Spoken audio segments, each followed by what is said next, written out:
It had been a day of playing with the wind.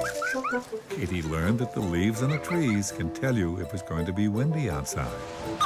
Orbie found out that it's hard to play Go Fish with cards on the front steps on a windy day. And they both discovered that when the wind takes your beach ball, it doesn't always want to give it back. That afternoon, Mom, Katie, and Orbie went grocery shopping. The two friends had all kinds of fun hunting for different things on Mom's list. But it was as they were pushing their cart out of the store that Katie noticed something on the wall. It was a big, colorful sign with some words and a drawing of summer fun. She pointed it out to Mom, who read it aloud. There was to be a contest, a drawing contest. Katie grinned and looked at Mom, her eyes as big as saucers. Orbie burbled, "What kind of contest?"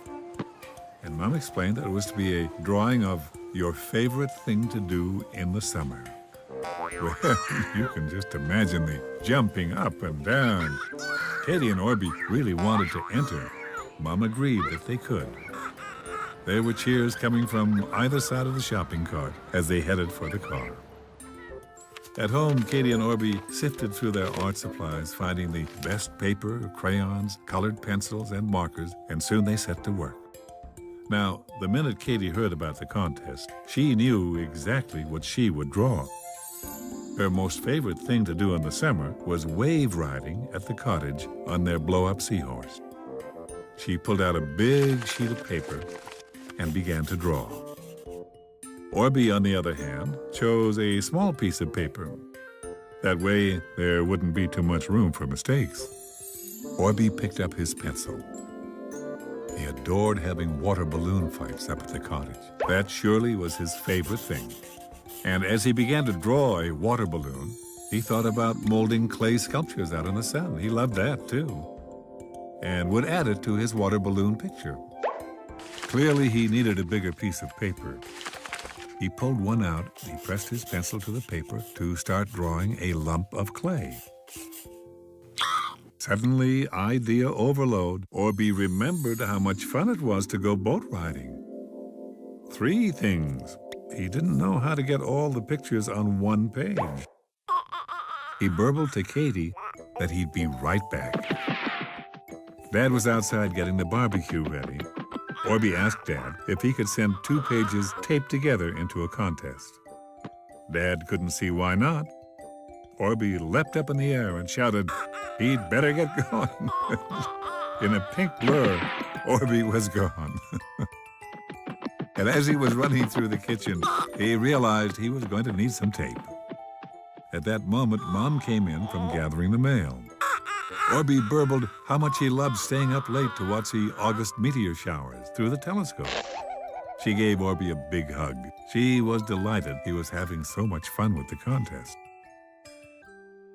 And he was. But as it happened, over the next 2 days, Orbie didn't draw a thing.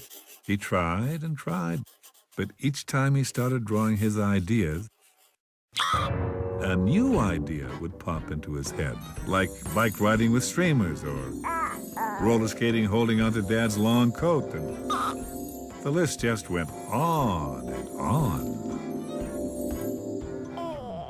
Meanwhile, Katie had finished her drawing and was very pleased with it, except that the seahorse did look a little like a hippopotamus.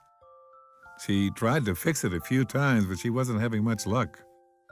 Mom, Dad, and Orbie all thought it looked great, but I have to tell you that Katie wasn't fully happy with it. On the day the contest closed, which meant the last day you could bring in your pictures, Orbie sat out on the front step. He taped 12 pieces of paper together and held the huge tumbling mess of them in his hand. Once he had started drawing again, he couldn't stop because the new ideas just kept coming to him. Yi Ping bopped up the walk to show off her new shoes. Orbie liked them, and Yi Ping noticed all the paper. Orbie explained about his overflow of ideas and how he had to tape all the drawings together because he couldn't just pick one for the contest. Yi Ping could see that Orbie had a problem. She sat down beside him and wiggled her new shoes. She told Orbie it sounded like he needed a huge piece of paper, like one from Katie's roll of painting paper. That way, he could start with one idea and move on to another. Orbie sat up straight, and then he reached out and gave Yi-Ping a great big thank you smooch in the cheek. She had solved his problem. As Katie rubbed out the seahorse for the fourth time, a sad thing happened. The paper ripped, and her drawing was ruined. Katie was heartbroken. Orbie raced in and pulled out the long newsprint roll. He placed a huge piece of it across the wooden floor, and he looked at it. It was going to be hard, but he could do it. When he explained the idea to Katie, she smiled. It was great. Orbie nodded, but burbled there was only one problem. It was a whole lot of drawing for one person. At that moment, Orbie noticed Katie's torn drawing. He kindly invited her to help him. Katie, who was pretty upset, looked up. It would be great fun to do this huge drawing together and enter the contest as a team. She grabbed her pencil and they planned their drawing carefully, and Katie was a huge help at deciding where they should put things. The two friends drew furiously all afternoon. The picture was loaded with all kinds of great things to do in the summer, including seahorse riding.